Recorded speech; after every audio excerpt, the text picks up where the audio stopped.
Welcome, everyone, to another broadcast of The Soul of the Everyman on the ArtistFirst Radio Network. All past shows are podcasts. You can pick them up at ArtistFirst.com. We'd love to hear from you. Send us your questions and comments to dj@ArtistFirst.com. And now here they are, Margaret and Michael Lyons. Thank you, Z-Man. And yes, welcome to another in the never-ending series of discussions. And we are here today. Actually, this is the very last show before the end of the year. So it sort of throws you into looking back over what has happened during the year. And it's been a very eventful year. So we decided that this might be a good time to discuss suffering and pain. Because, that's our go-to stuff. and long-time listeners of the show will know that. Right. Well, it's just an overview. Just looking at what you've done and what you haven't done and what were the repercussions of things you took hold of and things that you let go of. It's just what happens at this time of the year, right before you hit New Year's. And sometimes I think the easiest decision people make is like, oh, I'm going to get better next year. I'm going to lose weight. And that's, I suppose, just looking at the state of your physical body. But it's really important to look at the state of your soul, your mind state, your heart state, just overall. Yeah, well, and I think tonight's topic is well, I like the way what you've done here as far as going into the end of the year, because this is the last show of the year, of course. But we had originally been inspired to talk about fear, and we not more than a month or so ago we had a show about fear, but it was more along the lines of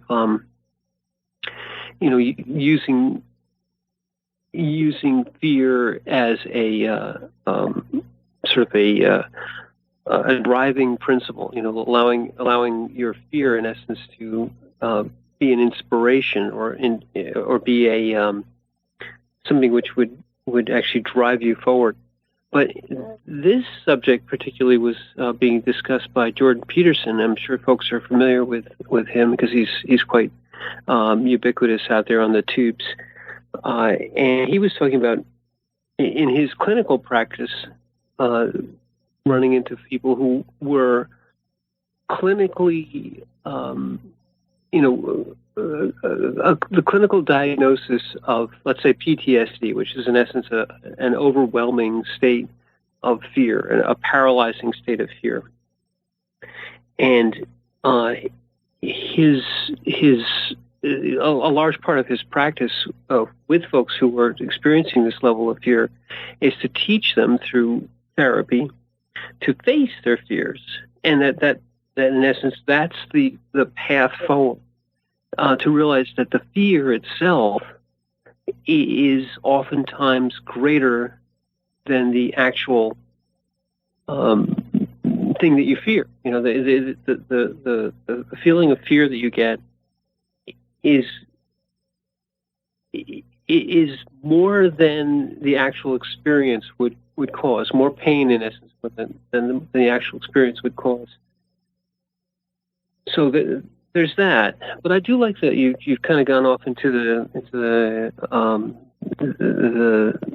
new year and to the fact that oftentimes the new year is a time to reflect and look back. Well, allowing yourself to see where you have either taken responsibility or not and pushed it off onto someone or something else. Taking responsibility for what happens to you. It's a state where, you may be comfortable a certain way. It's the misery you know, as opposed to the misery you don't. And it's always fearful of what you don't know. So it's allowing you to see that fear amplifies the anticipation of what you think is going to happen. You're in this almost limbo land because you're not really experiencing what it is you're fearing. Just sort of thinking about it and anticipating, well, I know I don't like that, so I'm not happy with any of that, and I really don't want to look at that. Pushing it away in any way you can. And it's fascinating watching your own ego squirm on the hook. Because you try to justify your decision or your action on how you are looking at something. And your point of view, sort of. Yes, and to be aware of that it takes a lot of self-awareness, self-discipline to be able to see that, wait a minute, I just pulled back because I really don't want to look at it. It's recognizing that little 4-year-old, I don't want to. Because everybody has that feeling of, I don't want to. And to be able to take it, understand it, and understand that you are the one that has a choice. You have the control. You have the ability to make the decision instead of avoiding the decision. Very true. And at the end of the year, when folks are looking at, back at sort of, as you mentioned, the decisions that they made over the year, you might say to yourself, well, take an example. There was a situation perhaps that you experienced during the year, and you're now looking back on it and saying, well, I should have done that differently. I shouldn't have been as afraid as I might have been. My own actions at that time, and this can be difficult because oftentimes it's, looking back at your initial reaction, you want to justify it rather than say, I did something wrong. You want to say, well, of course, it was a very serious situation. I had to react that way, and whatever I did was probably right, and anybody would have done the same thing. And you give yourself a lot of excuses, and it's difficult at that moment to say, well, that was my fear talking. That if I hadn't succumbed or allowed my fear to rule me, my actions might have been different. And especially if, let's say, you're gifted with a situation where you can see that it would have been different. Sometimes it takes quite a while to look back and say, well, okay,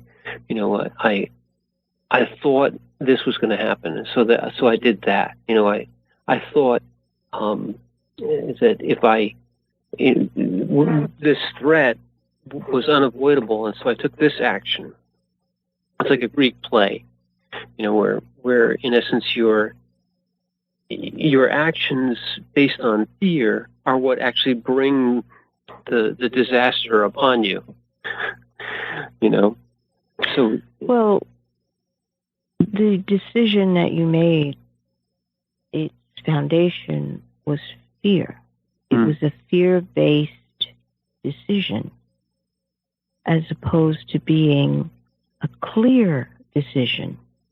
When you understand that your emotions, especially if you do not acknowledge them, become this subliminal force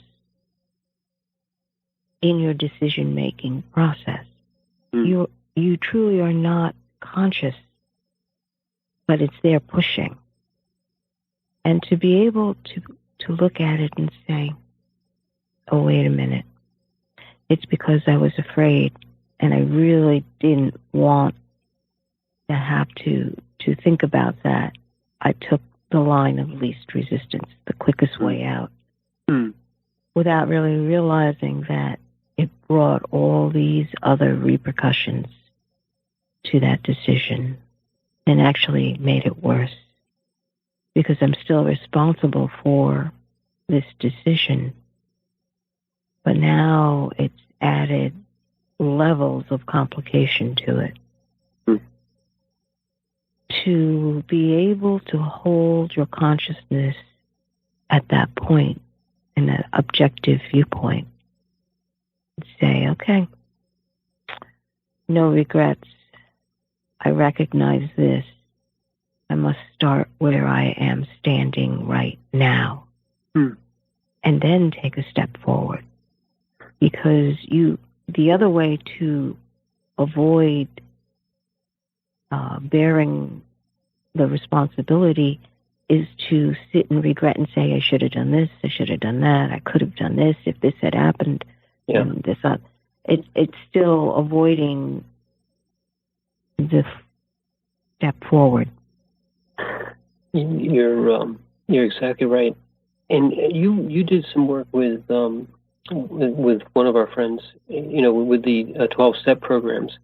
And in these things, I think the very first thing they do is that you, in essence, accept responsibility for where you are right now.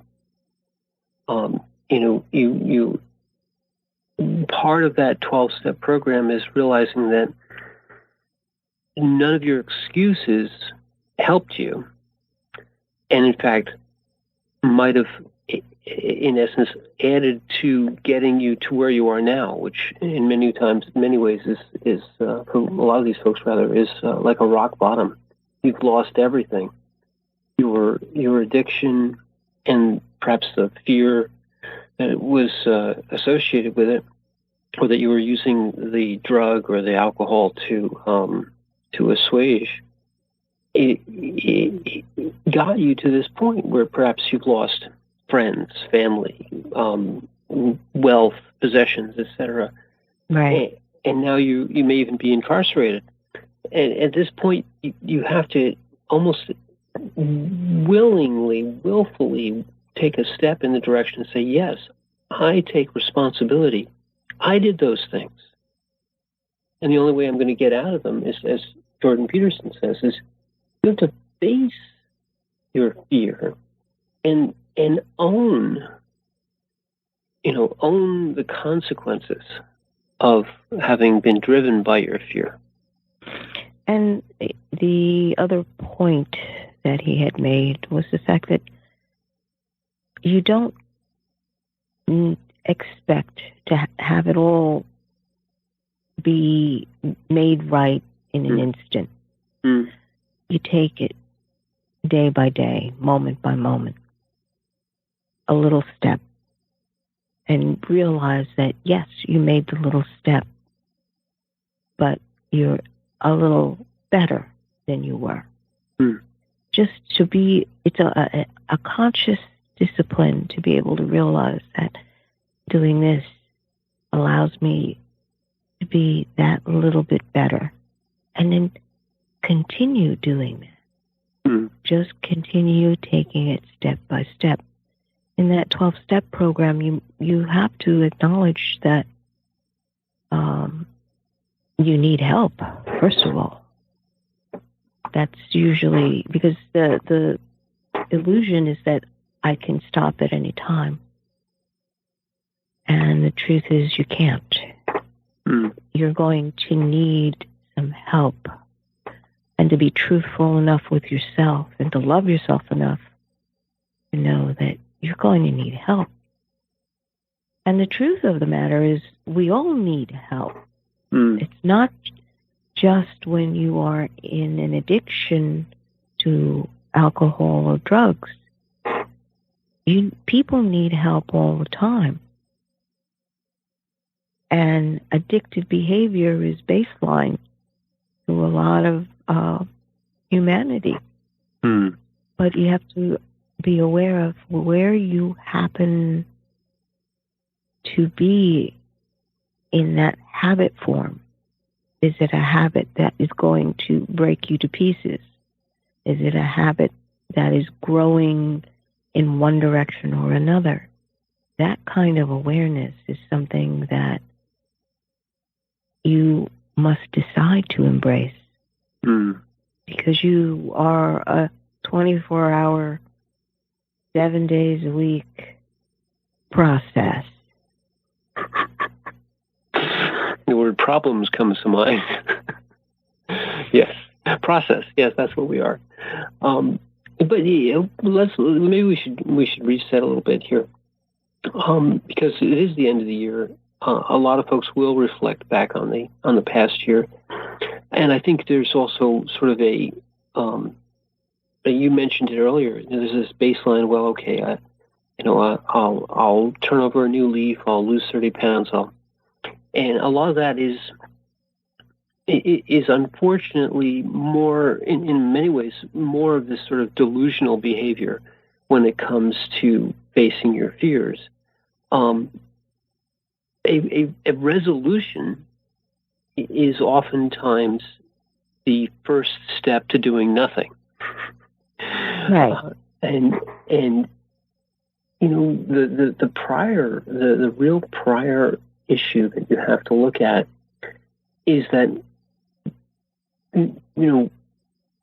if you are, let's say you have a problem, you mentioned it before, maybe you have a problem with your weight, whatever it is, is it a fear, or is it a compensatory mechanism, which just saying, well, I'm going to lose 30 pounds, and maybe joining a gym membership, which is what everybody does in January, or buying an exercise machine, gets you out of it.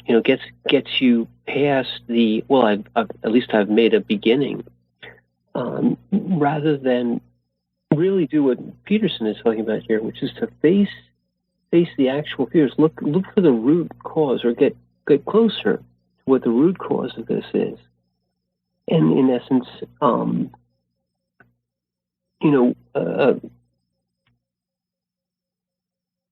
don't just window dressing or window paper, paper over it and say that you're going to do something, and then that's enough. Well, you're trying to convince yourself, which is, I think, the funniest part about this. Like, well, see, I said I was going to do this. See, I joined the gym. See, I bought the machine. Right. And I got it on sale. Right. It's fascinating because you're trying to convince yourself that you're actually doing something when in your heart of hearts you realize it's avoidance. And why don't you love me enough to really do something that is a committed decision? In other words, you do a little bit. Okay, so you've bought the machine. Did you put it together? Did you turn it on? Did you plug it in? Did you get on it? Did you do 5 minutes every day? I mean, it's a continuous thing. And most people, actually, this is exactly what they do. We've seen this behavior in ourselves and in other people. And you sort of look at it and you realize, well, you're just sort of jollying yourself along, aren't you? Why are you, what is it you're really avoiding? That would always be my question. What is it that all this taking you away from? Why aren't you happy with you? What's the phrase? I believe being happy in your own skin. Yeah, very much so.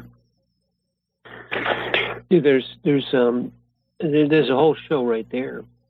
But to kind of go back to fears, a lot of these, a lot of the root causes of this type of behavior, of these types of behavior, the avoidance, is because when you kind of go deeper, you run into a fear. What you're avoiding is perhaps the helplessness that you felt when this particular thing happens, or the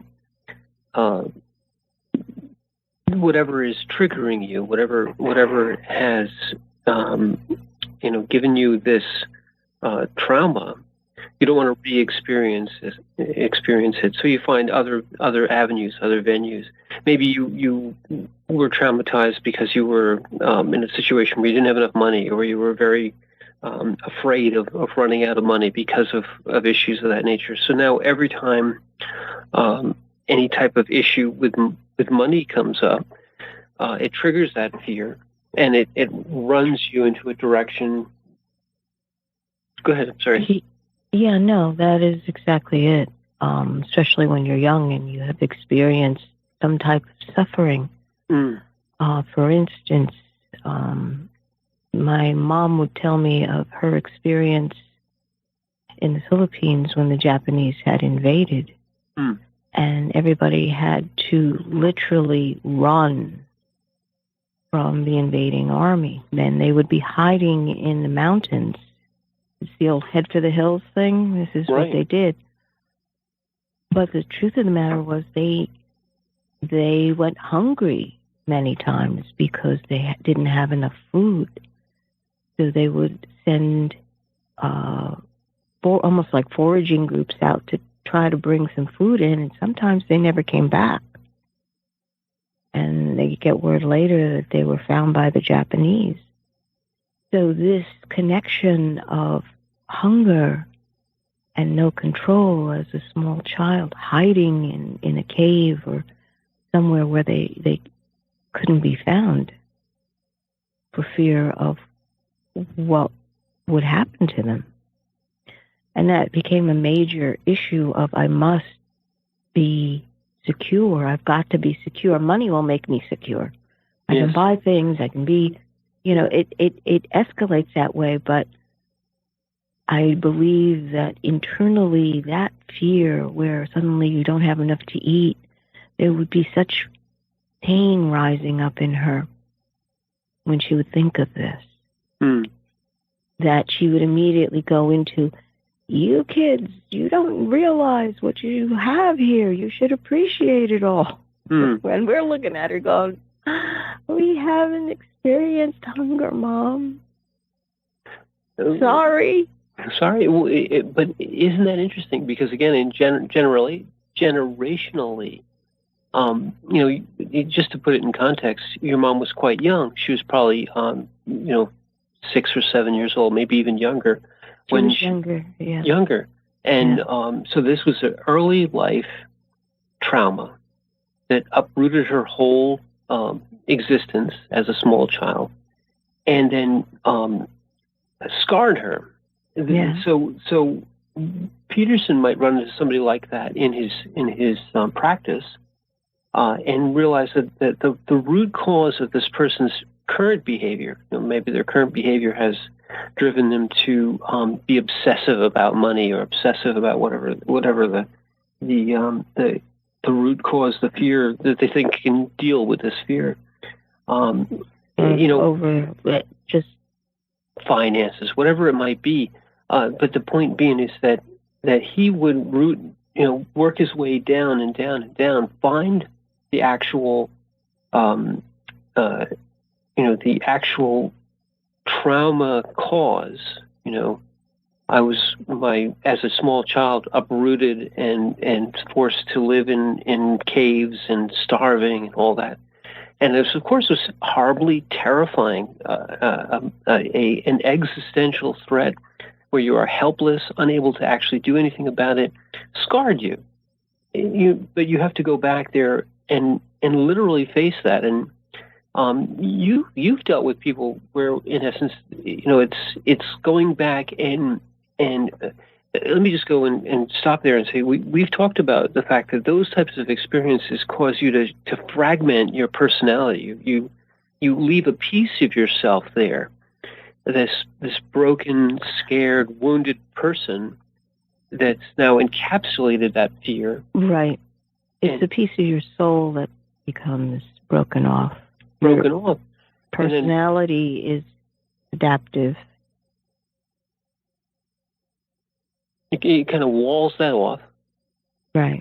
It becomes insisted, a fount of pain, of negative emotion, of fear. Something that really powers it becomes almost its own little ego entity. Totally talks about the pain body. It becomes a little pain body that rears itself up, roars into your current consciousness, and takes over your current self, which is comfortable, perhaps, and financially okay, and your life is going all right and everything. But this thing takes you right back to this trauma. Says, "No, pay attention to me.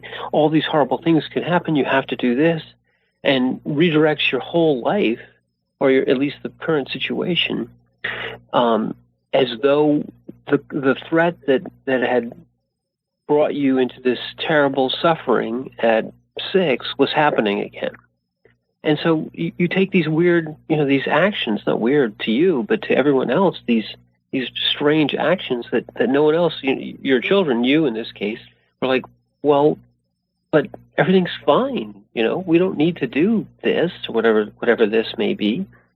But to your mom and to many other people who had gone through perhaps similar suffering, this put her into that fragment, fragment when she was 5 or 6 years old, and made her feel all the fear and not know what to do.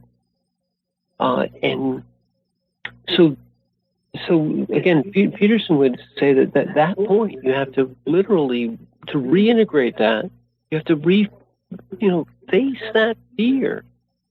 Realize perhaps that there's nothing you could have done, and yes, it was a terrible time, but allowing it to live as a disassociated fragment that's trying to drag you back is stealing the life force of your present day, of your present life. Well, it's acknowledging, first of all, that you do have this fear, that this is the foundation of how you've made decisions. And many times the feeling is that, well, I'm justified because I've had this experience. You should be doing it this way. That process needs more exposure to the light, if you would, because the tendency is, well, I feel like this, and then I shove it back under the table. No, just bring it forward and see what has happened. And to give credit where credit is due. It's like you had no control, but you did handle it a certain way. It is as it is. You must start where you are right now. And is that fear or past suffering taking away the moment that you have right now? And to acknowledge the fact that this is happening. Because the words that usually rise up is, well, that's what happened to me. That I'm justified in feeling this way. I'll never forgive those people. But yeah, that's part of it too.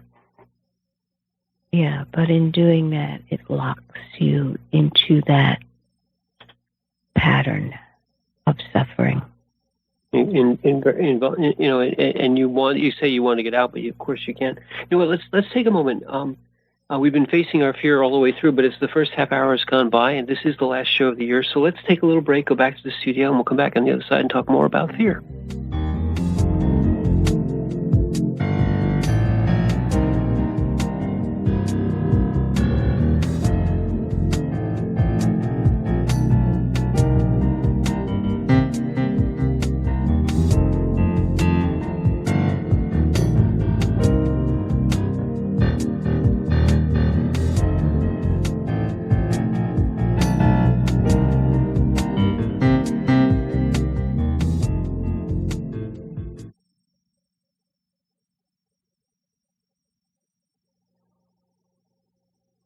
Rick Riordan fans, love mythology with plenty of action and humor?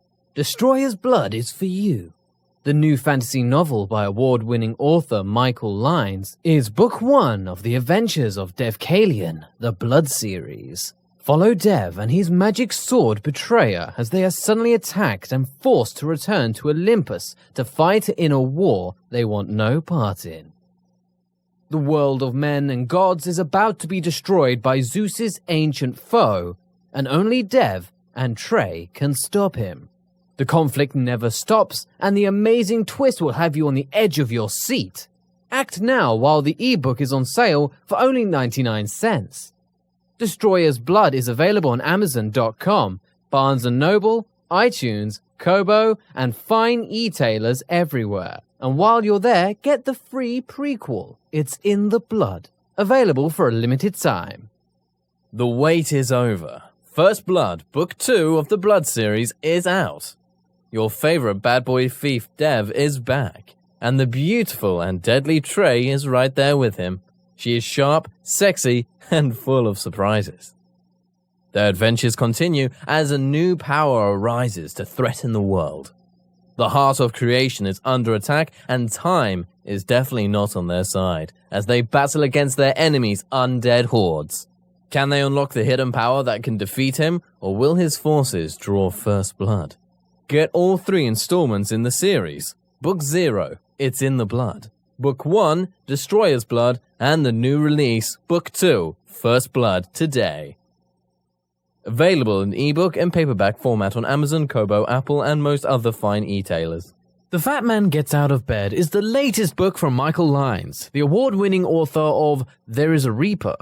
Featuring 13 original stories, this wide-ranging collection has everything. Forbidden love, gods versus demigods, weird invading aliens, sexy seductive artificial intelligence, and unusual passion between the living and the dead. All set amidst fantastic worlds of pain and loss and boundless joy. From the sublime to the macabre to the bittersweet, The Fat Man Gets Out of Bed will leave you breathless with laughter, brimming with tears, trembling with suspense. Available now on Amazon.com, Google Play, iTunes, Kobo, and fine e-tailers everywhere. Moonstones and murder. Real murderers need a heart of stone. Meet Maggie and Mike Heartstone, parents of twin boys, entrepreneurs, and now empty nesters. Mike is retired, not by choice, from his position as chief of police in the picturesque resort town of Hamilton. And now his wife Maggie and her shop, the Cozy Crystal, are their only source of income. When a mysterious killing interrupts Hamilton's famous Springfield Park rock show, the townsfolk, the Cozy Crystal, and their lives are rocked to the core. Can Mike and Maggie figure out who is behind the murderous deeds before the town comes crashing down around them? A touch of romance, a little mayhem, and a whole lot of suspense, along with plenty of comedy and thrills galore. Get your crystal magnifying glass out. It's time for some moonstones and murder. Available on Amazon, Apple, Kobo, and other fine e-tailers in ebook and paperback. Out soon on Audible. Get your copy today. There is a Reaper is the story of 5-year-old Christopher Aaron and his life-changing struggle with leukemia. winner of both the Indie Brag Medallion as well as the reader's favorite silver medal for memoir. There is a Reaper has more than 100 Amazon book reviews and a 5-star rating. It has been described as life-changing, spiritual, a must-read. Just released on Audible and iTunes, this memoir is also available in paperback and on Amazon Kindle for only 99 cents. Get your copy of this life-changing memoir today. Hi, this is Hannah Ruth from the band Wild Hum. Check out our new Americana Soul CD, Wild Hum, at our website, wildhummusic.com. And you are listening to the ArtistFirst Radio Network. Thank you.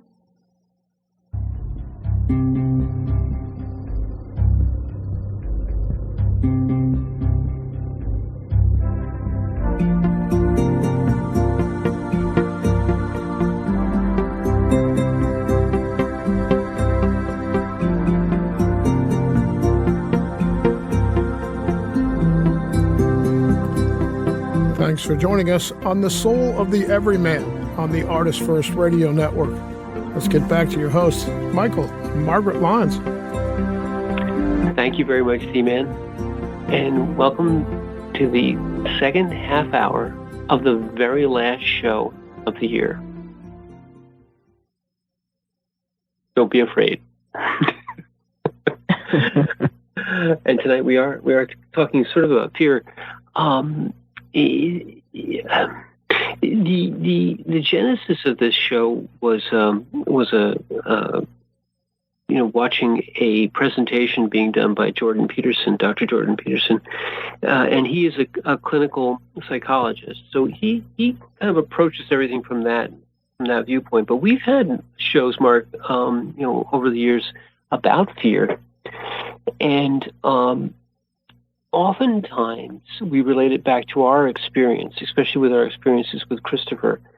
And for folks who have been long-time listeners of the program, they'll know that our son Christopher experienced, we lost him at the age of almost 8 to a rare form of leukemia.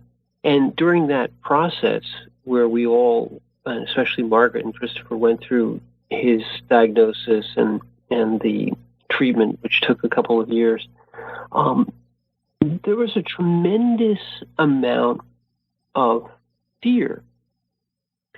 There's the fear of the unknown. There's the fear of whether or not a particular treatment is going to work or not going to work. What new change might occur in your progression of your disease. The fear of death. And and many people who go through this, but it's a very small subset of the population, had to face our fears. And Margaret especially had to help Christopher face his fear and learn to understand what it was that he was going through. And I think, Margaret, you mentioned earlier that he was Christopher was very taken with the quote, the hero dies but one death, and the those who are afraid. What is it? I'm messing up the quote. Yeah, a coward dies 1,000 deaths. That's the it. Hero only one. And that the sentiment there, once he understood it, really spoke to him. In essence, that facing your fear, having courage, being the hero, and yet, sure, it meant that you were still going to go through the same hard times, but you weren't going to suffer as much as those who would run away or who would allow themselves to be overwhelmed by their fear. Right. That particular quote came up when he and I had been discussing, having a real deep discussion about fear. And you have to imagine it this way. This is a child who at 5 was diagnosed with cancer. And as we're going through treatments, the maturation process accelerated, and his mind grew. And he began to ask questions. And one of his first questions was, what is death? Mm. And then we started having questions about, well, fear. What is fear? How do you handle fear? And in that discussion, that particular quote, a coward dies 1,000 deaths. The hero, only one. His eyes just lit up when he heard this, because it made sense to him. He had been dealing with fear, and it's the fear of death and the unknown and what's about to happen. And this is the human experience. He's only a child, but he's going through it and acknowledging that he has these fears. And then to hear that the hero dies only one. Because he got to see what death was on the pediatric cancer ward. And he understood that the spirit is there in the body of his friend, and then it's not. And everything that this person had suffered had come to an end. Mm. And then that's when he saw it's the people who are left that have got to deal. But it made sense to him because he was a natural fighter as a child.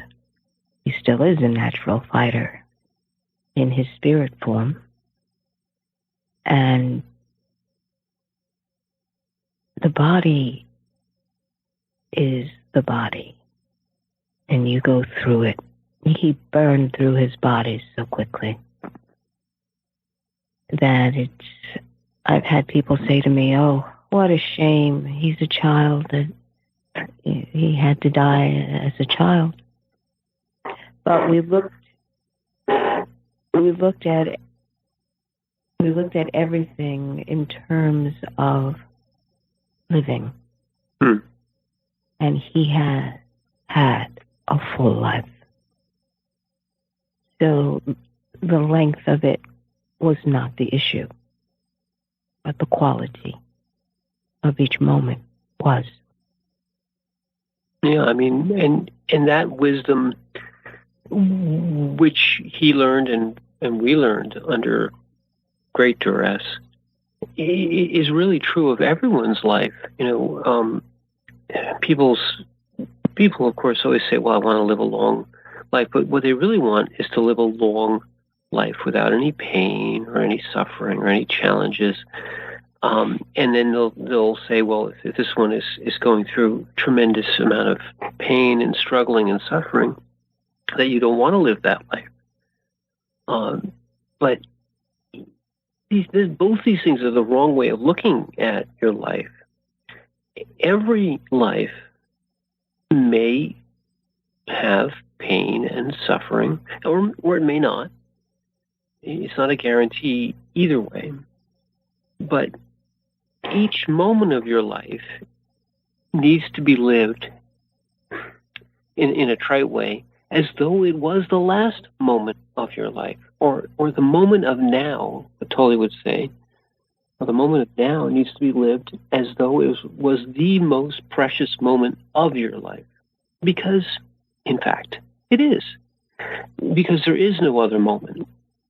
And in this moment of now, to give it over to fear, especially fear from the past, is to waste it in one way, or to disrespect it in another way.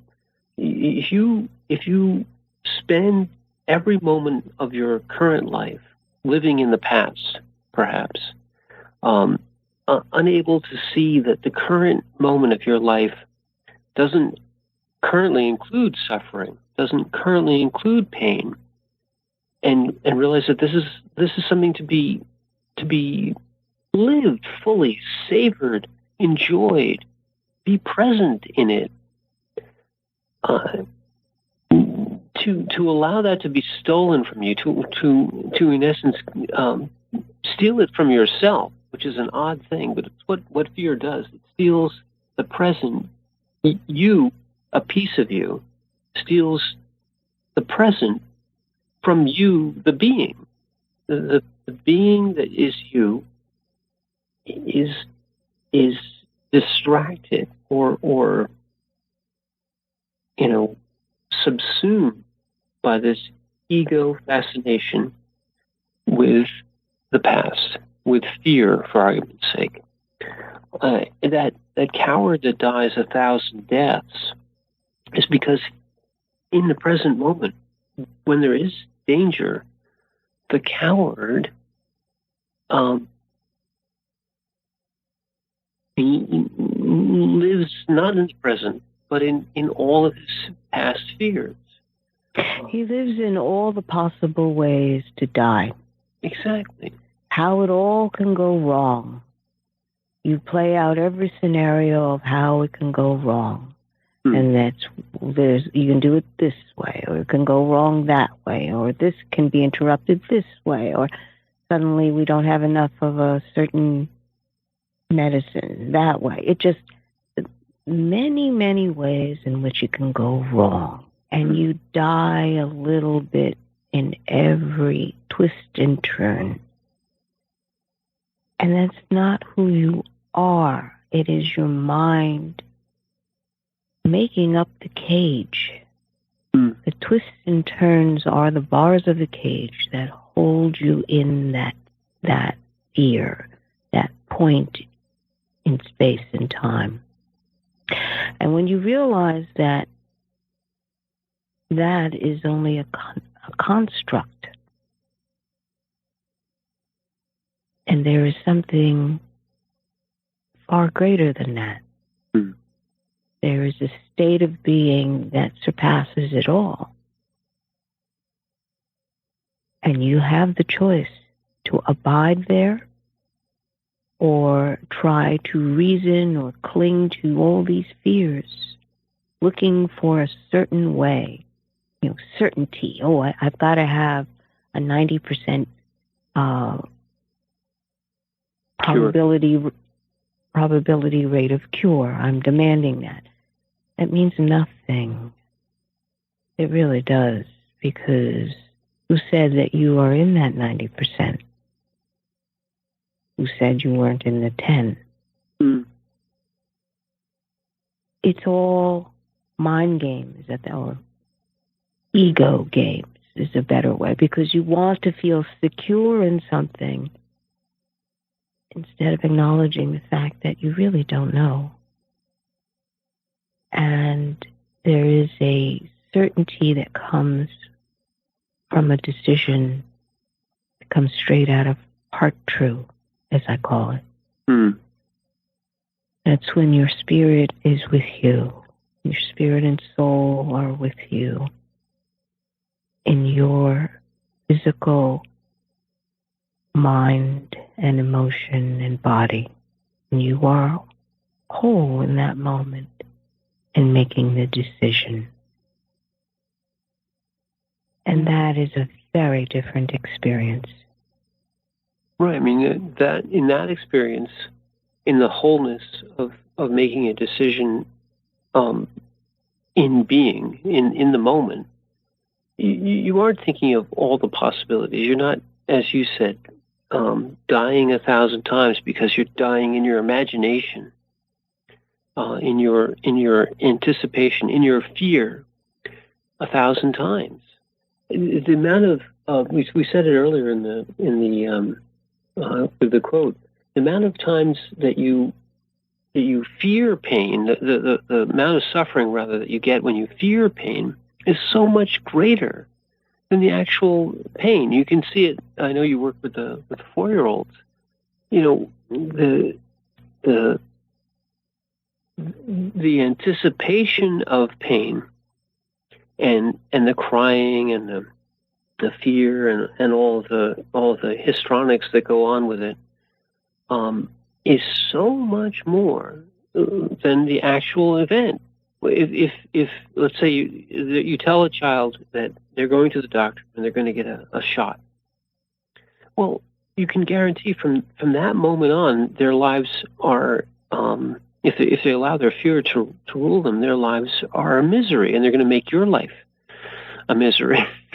But if you just bring them to the doctor and sit them down, and then in the moment when it actually has to happen, say, oh, you have to have a shot.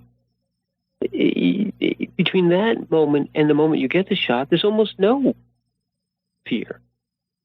It just happens. Like, oh, ow, that hurts. Oh, it's over now. Right. It's just learning these things. It takes time, and it takes guidance. Well, you need to have someone who's capable of calming you, soothing your fears, and they're soothing your soul. It's like, okay, we do this. It's, how do I explain this? There is a point, and I had seen this with the children, where they look at you, and Christopher did this, and just look at you and say, it's only pain, Mom. Now, how many adults do you know can say that, can truly say that? Oh, it's only pain.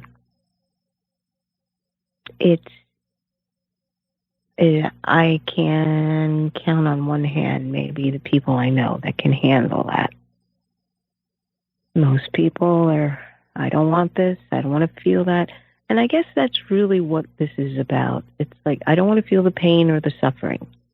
So the fear rises. I really don't want to feel the pain or suffering. So the fear rises.